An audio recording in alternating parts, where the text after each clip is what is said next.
ಗೀತಾ ಚಾನಲ್ಗೆ ಸ್ವಾಗತ. ನಾನಿವತ್ತು ಪ್ಲೈನ್ ಬಿರಿಯಾನಿ ರೈಸ್ ಮಾಡ್ತಾಯಿದ್ದೀನಿ. ಇದು ವೆಜ್ ಮತ್ತು ನಾನ್ ವೆಜ್ ಕುರ್ಮಾ ಜೊತೆ ಚೆನ್ನಾಗಿರುತ್ತೆ. ಇದಕ್ಕೆ ಏನೇನು ಪದಾರ್ಥ ಬೇಕು ಅಂತ ನೋಡೋಣ. 2 ಕಪ್ ಬಾಸುಮತಿ ರೈಸು, 2 ಈರುಳ್ಳಿ, 4 ಹಸಿರುಮೆಣಸಿನ್ಕಾಯಿ, ನಿಂಬೆಹಣ್ಣು ಅರ್ಧ ಹೋಳು, ಶುಂಠಿ ಬೆಳ್ಳುಳ್ಳಿ ಪೇಸ್ಟ್ 1 ಚಮಚ, 1 ಚಮಚ ಗರಂ ಮಸಾಲ ಪುಡಿ, ಪುದೀನ ಸೊಪ್ಪು, ಕೊತ್ತಂಬರಿ ಸೊಪ್ಪು, ಟೊಮೆಟೊ ಹಣ್ಣು 1, ಪಲಾವ್ ಎಲೆ, ಅನಾನಸ್ ಹೂವು, ಮೊಗ್ಗು, ಗೋಡಂಬಿ, ಚಕ್ಕೆ, ಲವಂಗ, ಏಲಕ್ಕಿ. ಈಗ ಕುಕ್ಕರ್ ಇಟ್ಟು ಅದಕ್ಕೆ 2 ಸ್ಪೂನ್ ಎಣ್ಣೆ ಹಾಕಿ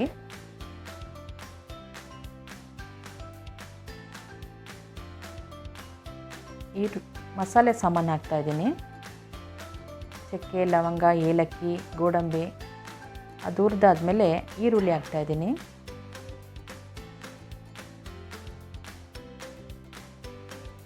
ಈರುಳ್ಳಿ ಸ್ವಲ್ಪ ಕೆಂಪಾಗೋ ತನಕ ಹುರ್ಕೋಬೇಕು. 4 ಮೆಣಸಿನ್ಕಾಯಿ ಉದ್ದುದ್ದಕ್ಕೆ ಹಚ್ಕೊಂಡಿದ್ದೀನಿ.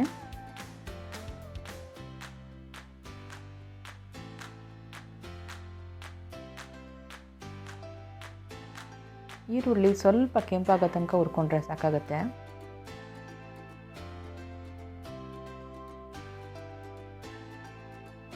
ಶುಂಠಿ ಬೆಳ್ಳುಳ್ಳಿ ಪೇಸ್ಟು 1 ಚಮಚ ಹಾಕ್ತಾಯಿದ್ದೀನಿ. ಇದು ಶುಂಠಿ ಬೆಳ್ಳುಳ್ಳಿ ಹಸಿ ವಾಸನೆ ಹೋಗೋ ತನಕ ಹುರ್ಕೋಬೇಕಾಗತ್ತೆ. ಟೊಮೆಟೊ 1,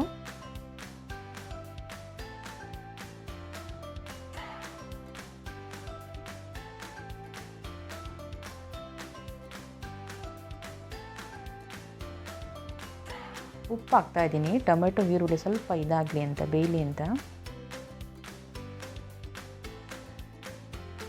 ಟೊಮೆಟೊ ಸ್ವಲ್ಪ ಮೆತ್ತಗಾಗಬೇಕು.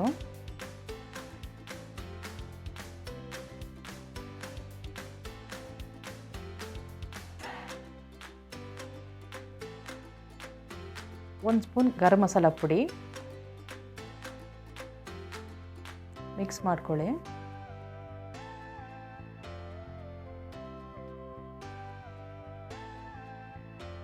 ಪುದೀನ ಸೊಪ್ಪು, ಕೊತ್ತಂಬರಿ ಸೊಪ್ಪು,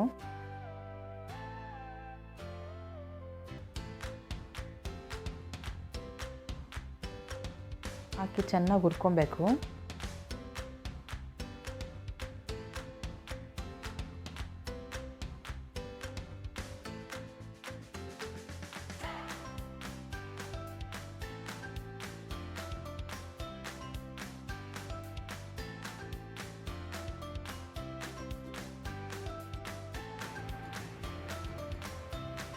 ನೀರು ಹಾಕ್ತಾಯಿದ್ದೀನಿ. ಇಲ್ಲಿ 2 ಲೋಟ ಅಕ್ಕಿಗೆ ನಾನು 3 ಲೋಟ ನೀರು ಹಾಕ್ತಾಯಿದ್ದೀನಿ. ಏಕೆಂದರೆ ಅನ್ನ ಸ್ವಲ್ಪ ಉದ್ದುದ್ರಾಗಿ ಚೆನ್ನಾಗಾಗುತ್ತೆ. ನಿಮಗೆ ಅನ್ನ ಸ್ವಲ್ಪ ಮೆತ್ತಗಿರಬೇಕು ಅಂದರೆ 3.5 ಲೋಟ ಹಾಕ್ಕೊಳ್ಳಿ. ನಾನಿಲ್ಲಿ ಉದ್ರಾಗಿರಬೇಕು ಅಂತ 3 ಲೋಟ ನೀರು ಹಾಕ್ತಾಯಿದ್ದೀನಿ.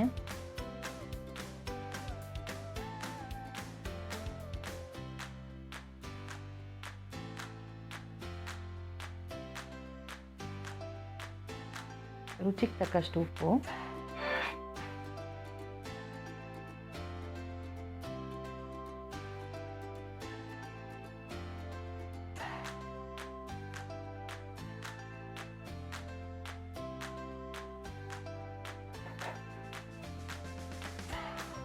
ಅಕ್ಕಿನ ನಾನು ತೊಳೆದು ನೀರು ಸೋಸಿ ಹಾಕ್ತಾಯಿದ್ದೀನಿ. ಸ್ವಲ್ಪ ಎಲ್ಲ ಮಿಕ್ಸ್ ಮಾಡ್ಕೊಳ್ಳಿ. ನೀರು ಕುದೀತಾ ಇರುವಾಗ ಅಕ್ಕಿ ಹಾಕಿ ಇದಕ್ಕೆ ಒಂದು ಅರ್ಧ ಹೋಳು ನಿಂಬೆಹಣ್ಣು ಹಾಕ್ತಾಯಿದ್ದೀನಿ. ಅನ್ನ ಒಂದಕ್ಕೊಂದು ಅಂಟಲ್ಲ ನಿಂಬೆಹಣ್ಣು ರಸ ಹಾಕಿದ್ರೆ.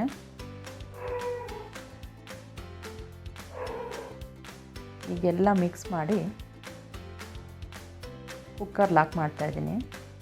2 ವಿಜಿಲ್ ಬರ್ಸ್ಕೊಂಡ್ರೆ ಸಾಕು, ಪ್ಲೈನ್ ಬಿರಿಯಾನಿ ರೆಡಿ ಆಗುತ್ತೆ.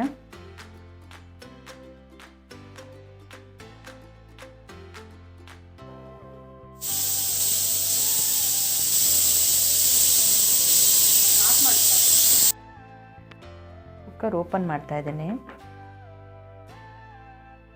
ಅನ್ನ ತುಂಬ ಚೆನ್ನಾಗಿ ಉದುದ್ರಾಗಿದೆ.